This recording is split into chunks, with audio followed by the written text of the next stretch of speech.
Ujian akhir semester Perjanjian Lama. Perkenalkan, nama saya Muhammad Taqwa Indra Afriansyah. NIREM 2020250059 dan program studi yang seampuh adalah teologi. Pendahuluan.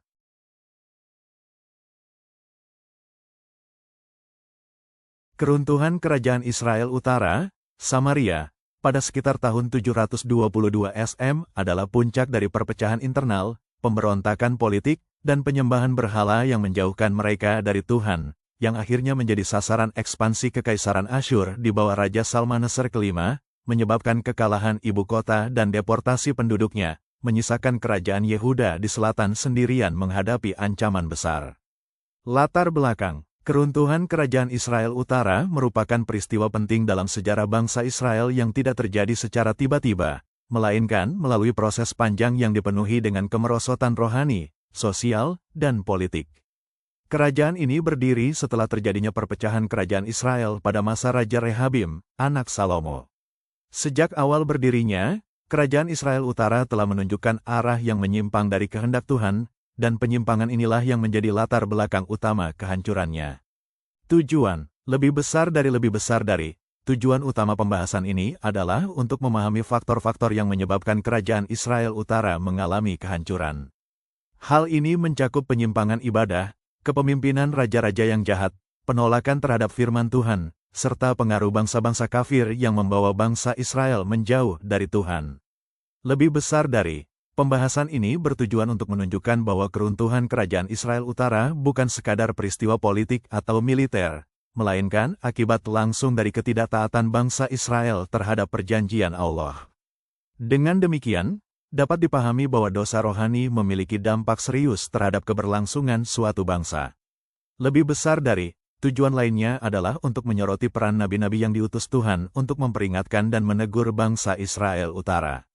Melalui pembahasan ini, dapat dipahami bahwa Tuhan telah memberikan banyak kesempatan untuk bertobat sebelum menjatuhkan hukuman.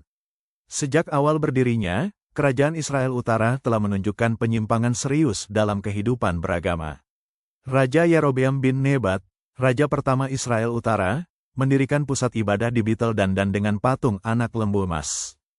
Tindakan ini dilakukan demi kepentingan politik, agar rakyat tidak pergi ke Yerusalem untuk beribadah.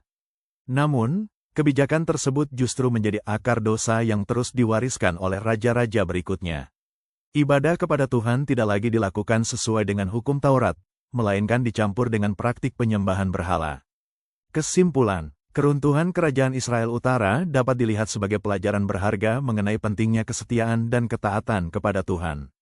Sejak awal, kerajaan ini mengalami penyimpangan dalam hal ibadah, dimulai dari tindakan Raja Yerobeam bin Nebat yang memperkenalkan praktik-praktik penyembahan yang menyimpang.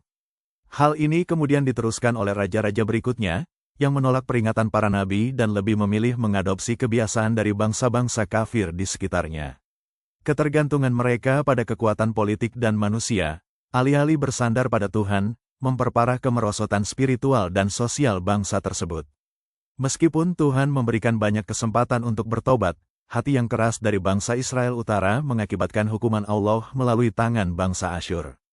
Peristiwa ini mengingatkan bahwa ketidaktaatan terhadap Allah membawa kehancuran, dan bahwa hidup yang berlandaskan iman dan ketaatan adalah fondasi yang kokoh bagi keberlangsungan suatu bangsa. Terima kasih atas kesempatannya. Akhir kata, makan ikan durinya tertelan. Dia menangis dan meratap. Terima kasih aku ucapkan, tiada balas yang kau harap.